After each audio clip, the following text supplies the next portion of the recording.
പുതിയ വീഡിയോ അപ്ഡേറ്റ്സുകൾക്ക് A to Z trick channel subscribe ചെയ്യൂ. അടുത്തുള്ള ബെൽ ഐക്കൺ ക്ലിക്ക് ചെയ്താൽ വീഡിയോ അപ്ലോഡ് ചെയ്ത ഉടനെ നിങ്ങൾക്ക് നോട്ടിഫിക്കേഷൻ ലഭിക്കുന്നതാണ്.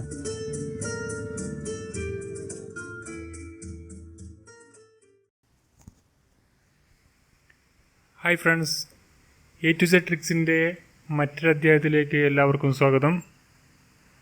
ഇന്ന് 18ാമത്തെ വീഡിയോ നമ്മൾ ഡിസ്കസ് ചെയ്യുന്നത് ആലപ്പുഴ ജില്ലയിൽ 2011 LDയിൽ ചോദിച്ച മാത്സിൻ്റെ ഇമ്പോർട്ടൻ്റ് ആയ കുറച്ച് ക്വസ്റ്റ്യൻസ് ആണ്. അപ്പോൾ നമുക്ക് ഓരോ ക്വസ്റ്റ്യൻസ് നോക്കാം. മുമ്പുള്ള വീഡിയോസ് ലഭിക്കാത്തവർ നിങ്ങൾ ഡിസ്ക്രിപ്ഷനിൽ പോയി ലിങ്ക് കൊടുത്തിട്ടുണ്ട്. ആ ലിങ്ക് ക്ലിക്ക് ചെയ്താൽ നിങ്ങൾക്ക് മുമ്പുള്ള എല്ലാ വീഡിയോസും കിട്ടുന്നതാണ്. അപ്പോൾ നമുക്ക് നോക്കാം ഓരോ ക്വസ്റ്റ്യൻസും അതിൻ്റെ എക്സ്പ്ലനേഷൻ. ഇവിടെ ഫസ്റ്റ് ക്വസ്റ്റ്യൻ, ഒരു സംഖ്യയുടെ 75% 75% കൂട്ടിയാൽ അതേ സംഖ്യ തന്നെ കിട്ടുന്നു എങ്കിൽ സംഖ്യ ഏത്? നിങ്ങൾ ചില റാങ്ക് ഫയൽ പരിശോധിച്ച് കാണാം. ഈ ടൈപ്പുള്ള ക്വസ്റ്റ്യൻസൊക്കെ നിങ്ങൾക്ക് കിട്ടുക കുറേ എക്സ് ഉപയോഗിച്ചുള്ള ഇക്വേഷൻ ബേസ്ഡാണ് ഈ ഒരു പ്രോബ്ലം ചെയ്യാൻ കഴിയുന്നത്. പക്ഷേ നമ്മൾ ജസ്റ്റ് ഒന്ന് ചിന്തിച്ചാൽ, ഇത് നിങ്ങൾക്ക് ഈ ഒരു പേപ്പറോ ഒന്നും വേണ്ട ഒരു ആവശ്യമില്ല. നിങ്ങൾക്ക് ജസ്റ്റ് ഒന്ന് ആലോചിച്ചാൽ മതി. ഒരു സംഖ്യയുടെ 75% 75 കൂട്ടിയാൽ അതേ സംഖ്യ തന്നെ കിട്ടുന്നു എങ്കിൽ സംഖ്യ ഏത്? സംഖ്യയുടെ 75% ഒക്കെ 75 എന്ന് പറയുന്നത് ആ സംഖ്യയുടെ 25%. 100% ഒരു സംഖ്യ. അതിൽ 75% നമുക്ക് കിട്ടിയിട്ടില്ല. പക്ഷേ അതിൻ്റെ 25% ഇവിടെ തന്നിട്ടുണ്ട്. അപ്പോൾ 25% ഈ 75 എന്ന് പറഞ്ഞത്. അപ്പോൾ ഒരു സംഖ്യയുടെ ശതമാനം തന്നിട്ടുണ്ടെങ്കിൽ ഒരു സംഖ്യ അപ്പോൾ 75% 75% എങ്കിൽ ആ ഒരു ശതമാനം കാണാൻ നമ്മൾ അതിനെ കൊണ്ട് ഡിവൈഡ് ചെയ്താൽ മതി, ശതമാനം കൊണ്ട് ഡിവൈഡ് ചെയ്താൽ മതി. അപ്പോൾ 75 ആണ് സംഖ്യ. അതിനെ 25 കൊണ്ട് ഡിവൈഡ് ചെയ്താൽ നമുക്ക് 1% കിട്ടും. ആ 100% ഒരു സംഖ്യ. പക്ഷെ അതിൻ്റെ 1% നമുക്ക് കിട്ടി. ആ ശതമാനത്തെ നമ്മൾ 100 കൊണ്ട് ഗുണിച്ചാൽ നമുക്ക് 100% കിട്ടും. അപ്പോൾ 75% ചോദിച്ചിട്ടുള്ളതെങ്കിൽ ക്വസ്റ്റ്യനിൽ ഇവിടെ ആ സംഖ്യ ചോദിച്ചില്ല. ആ സംഖ്യ എന്ന് പറഞ്ഞാൽ 100%. പക്ഷേ ക്വസ്റ്റ്യനിൽ നമ്മോട് ചോദിക്കുകയാണ് ആ സംഖ്യയുടെ 75% എത്ര എന്ന് കൂടി ചോദിക്കുകയാണെങ്കിൽ ഈ 100ന് പകരം നമ്മൾ 75 ഇടുന്നു. അപ്പോൾ നമുക്ക് 75% കിട്ടും. അപ്പോൾ 75/25 എന്ന് പറയുന്നത് 3 3 × 100 300. അപ്പോൾ ഇതുപോലുള്ള ക്വസ്റ്റ്യൻസ് നമ്മൾ തീർച്ചയായും ജസ്റ്റ് ഒന്ന് ചിന്തിച്ച് നോക്കുക എങ്ങനെയാണ് ഇതിൻ്റെ ക്വസ്റ്റ്യൻസിൻ്റെ കിടപ്പ് എന്ന്. അപ്പോൾ ആ രീതിയിൽ നമ്മൾ ക്വസ്റ്റ്യൻ ചെയ്യാം. മറ്റുള്ള രീതിയിൽ ചെയ്താൽ ചിലപ്പോൾ സമയം നമുക്ക് ഒരുപാട് നഷ്ടമാവും. ഇനി നമുക്ക് വേറെ ക്വസ്റ്റ്യൻ നോക്കാം. വ്യത്യസ്തമായൊരു ക്വസ്റ്റ്യനാണ്. ഒരു ടൂത്ത് പേസ്റ്റിൽ 25% കൂടുതൽ എന്ന് എഴുതിയിരിക്കുന്നു. എത്ര ശതമാനം കിഴിവിന് തുല്യമാണിത്? നമുക്ക് ക്വസ്റ്റ്യൻസ് വായിച്ചാൽ ഉത്തരം പെട്ടെന്ന് തെറ്റിപ്പോവും. കാരണം നമ്മൾ ഓപ്ഷനിൽ 25% ഒക്കെ ഉണ്ടാവും. പക്ഷേ 25% നമ്മൾ എഴുതി പോയാൽ ഉത്തരം തെറ്റാണ്. നമ്മൾ ജസ്റ്റ് ചിന്തിച്ച് നോക്കാം. ഒരു ടൂത്ത് പേസ്റ്റിൽ 25% കൂടുതലാണെന്ന് പറഞ്ഞാൽ നമ്മളിപ്പോൾ 100 ഗ്രാം ഉള്ളത് നമ്മൾ 125 ഗ്രാമിനാണ് കൊടുക്കുന്നത്. അതിൻ്റെ വില 125 ഗ്രാം എന്ന് പറഞ്ഞത് 125 രൂപയാണ് കരുതുക. അപ്പോൾ നമ്മളെന്ത് ചെയ്യുന്നത്? 125 രൂപ എന്നുള്ളത് 100 രൂപക്ക് കൊടുക്കുന്നത്. ഈ 100 ഗ്രാം എന്നുള്ള ആ ഒരു രീതിയിലുള്ള സംഭവം 100 ഗ്രാം ഉള്ളത് നമ്മൾ 125 ഗ്രാം കൊടുക്കുന്നത്. പക്ഷേ നമുക്ക് കോസ്റ്റ് വരുന്നത് 125 ഗ്രാമിൻ്റെ കോസ്റ്റാണ് വരുന്നത്. പക്ഷേ നമ്മൾ 100 രൂപക്കാണ് കൊടുക്കുന്നത്. ആ ഒരു മെത്തേഡിൽ അത് ചെയ്യേണ്ടത്. അല്ലാതെ 100 രൂപക്ക് 25% കൂടുതൽ കൊടുത്തു എന്ന് പറഞ്ഞാൽ ആ 25% ഒരിക്കലും എഴുതരുത്. ഈ ടൈപ്പ് ക്വസ്റ്റ്യൻസിൽ 25% നമ്മൾ 125 ഇവിടെ കോസ്റ്റ് വരുന്നത്. കാരണം ക്വാണ്ടിറ്റി 125, നമ്മൾ 125 വിൽക്കേണ്ട സാധനമാണ് നമ്മൾ 100 രൂപ കൊടുക്കുന്നത്. അപ്പോൾ 125/125 ചെയ്താൽ 20% നമുക്ക് ആൻസർ കിട്ടും. 20% ഈ ഒരു ക്വസ്റ്റ്യൻ്റെ ആൻസർ. അടുത്തത് 50,000 രൂപയ്ക്ക് 8% വാർഷിക പലിശ നിരക്കിൽ ഒരു ബാങ്കിൽ നിക്ഷേപിക്കുന്നു. 2 വർഷത്തേക്ക് കിട്ടുന്ന കൂട്ടുപലിശ എന്തെന്ന് ചോദിക്കുന്നത്. കൂട്ടുപലിശ നമുക്ക് A+B+A×B/100 എന്ന ആ ഇക്വേഷൻ ഉപയോഗിച്ച് ചെയ്യാം. ഈ ഇക്വേഷൻ നിങ്ങൾക്ക് ഒരുപാട് സ്ഥലങ്ങളിൽ ഉപയോഗിക്കാൻ കഴിയും. അപ്പോൾ നമുക്ക് ഈ കൂട്ടുപലിശയിൽ ചെയ്യേണ്ട വിധം ഇങ്ങനെയാണ്. a + b + a × b / 100 ചെയ്താൽ 8 എന്ന് പറയുന്ന ആദ്യ വർഷവും രണ്ടാമത്തെ വർഷവും 8ആണ്. പിന്നെ 8 × 8 / 100 എന്ന് പറയുമ്പോൾ 16 + 8 × 8 64. 64നെ 100 കൊണ്ട് ഹരിക്കുമ്പോൾ ഇവിടെ 0.64 വരും. അപ്പോൾ നമുക്ക് 2 വർഷത്തേക്ക് കിട്ടുന്ന പലിശ നിരക്ക് എന്ന് പറഞ്ഞാൽ 16.64 അപ്പോൾ 16 ഈ 50,000 രൂപയുടെ 16.64 കണ്ടാൽ നമുക്ക് ഈ ഒരു ക്വസ്റ്റ്യൻ്റെ ആൻസർ കിട്ടും. അപ്പോൾ 50,000 × 16.64 / 100 എന്ന് പറയുമ്പോൾ നമുക്കിവിടെ പോയിൻ്റ് ഉള്ളത് കൊണ്ട് ബുദ്ധിമുട്ടായി തോന്നും ചെയ്യാൻ. അപ്പോൾ ഈ പോയിൻ്റ് മാറ്റാൻ നമുക്ക് താഴെ 100-ന് 2 0 ഇട്ട് കഴിഞ്ഞാൽ നമുക്ക് ഈ പോയിൻ്റ് ഒഴിവാക്കാം. അപ്പോൾ മുകളിൽ 16.64 1664 / 10,000 കൂടും 10,000 കിട്ടുന്നു. അപ്പോൾ നമുക്ക് നീ വെട്ടിച്ചേരുക ഈ 4 0 ഒഴിവാക്കി, ഈ 4 0 ഒഴിവാക്കി, ഇവിടെ 4 0 ഒഴിവാക്കി. അപ്പോൾ 5 × 1664 5 × 1664 എന്ന് പറയുമ്പോൾ 8320 അതാണ് ഇതിൻ്റെ ആൻസർ. മനസ്സിലായിട്ടില്ലെങ്കിൽ ഒന്നും കൂടി നിങ്ങൾ ചെക്ക് ചെയ്ത് നോക്കുക. അപ്പോൾ ഫസ്റ്റ് നമ്മൾ a + b + a × b അത് ചെയ്തിട്ട് നമുക്ക് 16.64 കിട്ടി. 16.50,000-ൻ്റെ 16.64% കാണാൻ ബുദ്ധിമുട്ടാവുമെന്ന് കരുതിയിട്ടാണ് നമ്മൾ ഇവിടെ അടിയിലും താഴെ 2 0 കൂട്ടി ഈ മുകളിലെ 16.6 എന്നുള്ളത് ഈ പോയിൻ്റ് ഒഴിവാക്കി 1664 എന്നാക്കിയത്. പിന്നെ നമ്മൾ ഈ 0 ഒഴിവാക്കി കഴിഞ്ഞ് 5 × 1664 8320. നമുക്ക് 2 വർഷത്തേക്ക് 50,000 രൂപ കിട്ടുന്ന 8% വാർഷിക പലിശ ആണെങ്കിൽ നമുക്ക് കിട്ടുന്ന പലിശയാണ് 8320. അടുത്ത ക്വസ്റ്റ്യൻ, ഒരു ക്ലാസ്സിൽ 40 കുട്ടികളുടെ ശരാശരി 10 വയസ്സ് 10ആണ്. ടീച്ചറുടെ വയസ്സും കൂടി കൂട്ടിയാൽ ശരാശരി 11 എങ്കിൽ ടീച്ചറുടെ വയസ്സ് എത്ര? 40 × 10 400. 10 കുട്ടികളുടെ ശരാശരി 40 അപ്പോൾ 400. 41 ഒരാളോടും കൂടി അതിൻ്റെ ശരാശരി 11 ഒരു വയസ്സും കൂടിയും കൂടി അപ്പോൾ 481. ടീച്ചറുടെ വയസ്സ് പറഞ്ഞാൽ കുട്ടികളുടെ വയസ്സും ഈ മുഴുവനുള്ള 41 40 ഉള്ള വ്യത്യാസം 51 451 മൈനസ് 400 51. അപ്പോൾ 51 ടീച്ചറുടെ വയസ്സ്. ഇവിടെ അച്ഛൻ്റെയും മകൻ്റെയും വയസ്സിൻ്റെ അനുപാതം 6:1 5 വർഷം കഴിഞ്ഞ് അവരുടെ വയസ്സിൻ്റെ അനുപാതം 7:2 ആകും. മകൻ്റെ ഇപ്പോഴത്തെ വയസ്സ് എത്ര? 2 രീതി ചെയ്യാം. നമുക്കൊന്ന് ഫസ്റ്റ് എക്സ് ഉപയോഗിച്ചൊന്ന് ചെയ്ത് നോക്കാം. അച്ഛൻ്റെ വയസ്സ് 2x, മകൻ്റെ വയസ്സ് എക്സ് എന്നും 6x, മകൻ്റെ വയസ്സ് എക്സ് എന്നും. 6x എങ്ങനെ കിട്ടിയെന്ന് വെച്ചാൽ 6:1 അപ്പോൾ ഇവിടെ 6x1. അതുപോലെ 1 കൊടുത്തത് അപ്പോൾ 1x എന്ന് പറയുന്ന പകരം എക്സ് എന്ന് കൊടുത്ത്. അപ്പോൾ നമുക്കിവിടെ തന്നിട്ട് 5 വർഷം കഴിഞ്ഞ് ഈ 6x എന്ന് പറയുന്നത് 6x + 5 വർഷം കഴിഞ്ഞ ശേഷം 7 അച്ഛൻ്റെ അനുപാതം എന്ന് പറഞ്ഞാൽ 7. അതുപോലെ ഡിവൈഡ് ബൈ എക്സ് എന്ന് പറയുന്നത് മകൻ്റെ എക്സ് ആണ്, ഈ എക്സ് + 5 പറഞ്ഞാൽ 5 വർഷം കഴിഞ്ഞ് അത് പറഞ്ഞാൽ 2. ഇവ 7 ഡിവൈഡ് ബൈ 2 എന്നതിന് തുല്യമാണ് 6x + 5 ഡിവൈഡ് ബൈ x + 5 എന്ന് പറയുന്നത്. അതൊക്കെ ഇനി അടുത്തതെന്ന് പറഞ്ഞാൽ ഇവിടെ ഇനി മൾട്ടിപ്പിൾ ചെയ്താൽ ഈ 6x എന്നില്ല 6x × 2 എന്നാൽ 12x കിട്ടി. അതുപോലെ 5 × 2 10. അതുപോലെ 7x കിട്ടി. അതുപോലെ 5 × 7 എന്ന് പറയുന്നത് 35 എന്ന് കിട്ടി. 5 × 7 35. ഇനി നമുക്ക് ഈ 7x ഇങ്ങോട്ട് വരുമ്പോൾ മൈനസ് ഈ പ്ലസ് എന്നുള്ള 7x ഇങ്ങോട്ട് വരുമ്പോൾ മൈനസ് AX ആകുന്നു. അത് കുറക്കുമ്പോൾ 5x എന്ന് കിട്ടും.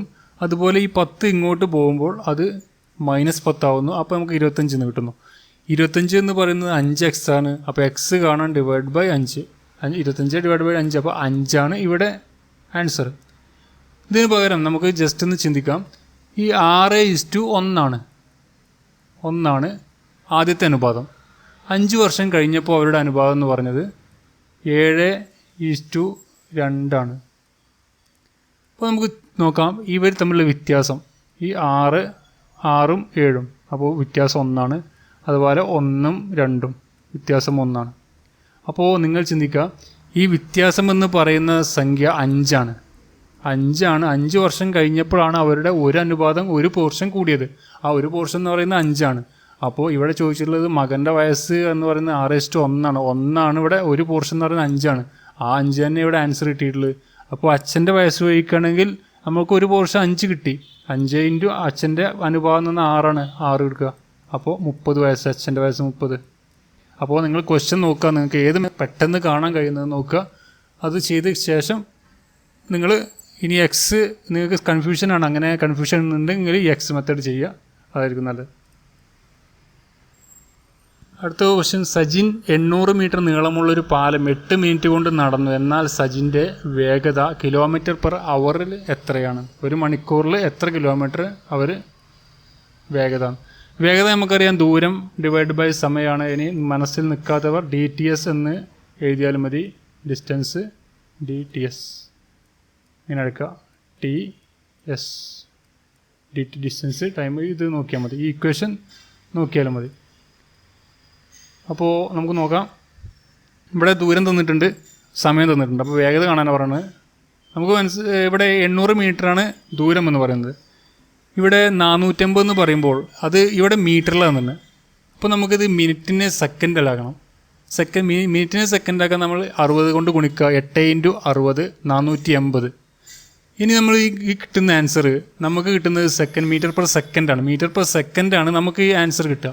പക്ഷേ നമ്മളോട് ചോദിച്ചത് km/h ആണ്. ഒരു മീറ്റർ പെർ സെക്കൻഡിനെ km/h ആക്കാൻ 18/5 കൊണ്ട് ഗുണിച്ചാൽ മതി. അപ്പോൾ നമുക്ക് നോക്കാം. ഈ 800 ഡിവൈഡ് ബൈ 450 ഇൻറ്റു 18/5.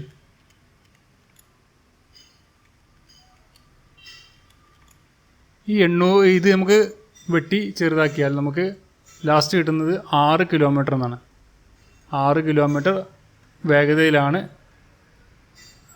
സജിൻ നടന്നിരുന്നതെന്ന്. മണിക്കൂറിൽ 6 കിലോമീറ്റർ വേഗതയിൽ. ഇവിടെ km/h തന്നിരുന്നത്. അതിന് നമ്മൾ ഇവിടെ മിനിറ്റ് തന്നിട്ടുള്ളത്. ആ മിനിറ്റിനെ നമ്മൾ സെക്കൻഡാക്കി. ആ സെക്കൻഡ് കൊണ്ട് അരിച്ചാൽ കിട്ടുന്ന തുക എന്ന് പറയുന്നത് മീറ്റർ പെർ സെക്കൻഡാണ്. ഇവിടെ നമ്മൾ ക്വസ്റ്റ്യൻ ചോദിച്ചിട്ടുള്ളത് km/h ആണ്.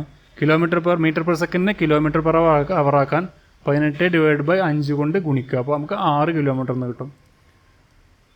ഇവിടെ ഒരു ജോലി ചെയ്തു തീർക്കാൻ അശോകന് 9 ദിവസവും ആദർശിന് 15 ദിവസവും അനുവിന് 10 ദിവസവും വേണം. എന്നാൽ 3 പേരും കൂടി എത്ര ദിവസം കൊണ്ട് ആ ജോലി ചെയ്തു തീർക്കും? ഒരു ജോലി നമുക്ക് ഇവിടെ എഫിഷ്യൻസി മെത്തേഡിലാണ് ചെയ്യുന്നത്. നോക്കാം. ആദർശിന് 15 ദിവസം വേണം, അനുവിന് 10 ദിവസം, അതുപോലെ അശോകന് 9 ദിവസം. 3 പേരും കൂടി ഒരുമിച്ച് എത്ര ദിവസം കൊണ്ട് ചോദിച്ചുള്ളത്. അപ്പോൾ നമുക്ക് അവരുടെ എഫിഷ്യൻസി കാണാൻ അവരുടെ ലെസ്സാഗു വർക്ക് എന്ന് പറയുന്നത് തന്നിട്ടില്ല. എത്ര വർക്കാണോ എന്താ വർക്ക് എന്നല്ല, അവരുടെ ലെസ്സാഗുവാണ് അവരുടെ വർക്ക് എന്ന് പറയുന്നത്. അവരുടെ ലെസ്സാഗു 90 ഈ 90 വർക്ക് ചെയ്യാനാണ് അവർക്ക് 9 ദിവസം വേണ്ടത്. അപ്പോൾ ഈ 90 വർക്ക് ചെയ്യാൻ 9 ദിവസം പോകുമ്പോൾ അവരുടെ എഫിഷ്യൻസി എന്ന് പറയുമ്പോൾ ആ വർക്കിന് ചിലവാക്കുന്ന എഫിഷ്യൻസി അത് 10 എന്നാണ്. 90 ഡിവൈഡ് ബൈ 9 10. അപ്പോൾ ആദർശിന് ചിലവാകുന്ന എഫിഷ്യൻസി എന്ന് പറഞ്ഞാൽ 6. അതുപോലെ അനുവിൻ്റെ എഫിഷ്യൻസി എന്ന് പറഞ്ഞാൽ 9. 90 ഡിവൈഡ് ബൈ 10 9. അപ്പോൾ അവരുടെ ടോട്ടൽ എഫിഷ്യൻസി എന്ന് പറഞ്ഞാൽ 25 അവരുടെ ടോട്ടൽ എഫിഷ്യൻസി പറഞ്ഞാൽ 25. അപ്പോൾ ഈ 90 വർക്ക് ചെയ്യാൻ അവർക്ക് 25 എഫിഷ്യൻസിയാണ് ടോട്ടൽ വേണ്ടത്. അപ്പോൾ നമുക്ക് 90 ഡിവൈഡ് ബൈ 25 എന്ന് ചെയ്യാം. അത് ചെയ്യുമ്പോൾ 18 ഡിവൈഡ് ബൈ 5 അല്ലെങ്കിൽ 3.6 ദിവസം. നിങ്ങളുടെ ഓപ്ഷനിൽ 18 ഡിവൈഡ് ബൈ 5 അപ്പോൾ 18 ഡിവൈഡ് ബൈ 5 ശരി. അതുപോലെ ചിലപ്പോൾ 3.6 എന്ന് തരും. അപ്പോൾ 3.6 ശരിയാണ്. ഈ 18 ഡിവൈഡ് ബൈ 5 ചെയ്യുമ്പോൾ നമുക്ക് ഈ 3.6 എന്ന് കിട്ടും. കാരണം 18ൽ 5 എന്ന് പറയുമ്പോൾ 3 പ്രാവശ്യമാണ്. ബാക്കി 3 പറഞ്ഞുതരാം. 3.6 ഇങ്ങനെ കിട്ടുക അറിയാത്തവർ. 18ൽ 5 എന്ന് പറയുമ്പോൾ 3 3 5 15. ബാക്കി 3 വരുന്നത്. 3 പോകാത്തതുകൊണ്ട് 0 ഇടുന്നു, ഇവിടെ പോയിൻ്റ് ഇടുന്നു. 30ൽ 5 6. അങ്ങനെയാണ് 3.6 എന്ന് കിട്ടുന്നത്. അപ്പോൾ 3.6 ദിവസം വന്നു, അല്ലെങ്കിൽ 18/5. അപ്പോൾ ലെസാഗു എടുത്ത് എഫിഷ്യൻസി മെത്തേഡ് ആണെങ്കിൽ നിങ്ങൾക്ക് ഏത് പ്രോബ്ലം എങ്ങനെയും ചെയ്യാം. ഇക്വേഷൻ കൂടാതെ തന്നെ ലെസാഗു ഉപയോഗിച്ച് ചെയ്യാൻ പറ്റുന്നതാണ്. നിങ്ങൾക്ക് ഇതിനെക്കുറിച്ച് കൂടുതൽ അറിയാൻ നിങ്ങൾ മുമ്പ് ഒരു വീഡിയോ അപ്ലോഡ് ചെയ്തിട്ടുണ്ട്. ആ വീഡിയോ നിങ്ങൾ കണ്ടാൽ നിങ്ങൾക്ക് കൂടുതൽ അറിയാൻ കഴിയും. വർക്ക് ആൻഡ് ടൈം എന്ന് പറഞ്ഞിട്ടൊരു വീഡിയോ അപ്ലോഡ് ചെയ്തിട്ടുണ്ട്. പ്രവീണ് 20,000 രൂപയ്ക്ക് വാങ്ങിയ ബൈക്ക് 25,000 രൂപയ്ക്ക് വിറ്റുവെങ്കിൽ ലാഭശതമാനം എത്ര? ഇത് വിശദീകരണം ആവശ്യമില്ല എന്ന് തോന്നുന്നു. 20,000 20,000 എന്ന് പറഞ്ഞാൽ 5,000 രൂപയ്ക്കാണ് അദ്ദേഹം ലാഭം കിട്ടിയത്. അപ്പോൾ 20,000-ൻ്റെ എത്ര ശതമാനമാണ്? 25% അദ്ദേഹത്തിന് ലാഭം കിട്ടിയത്.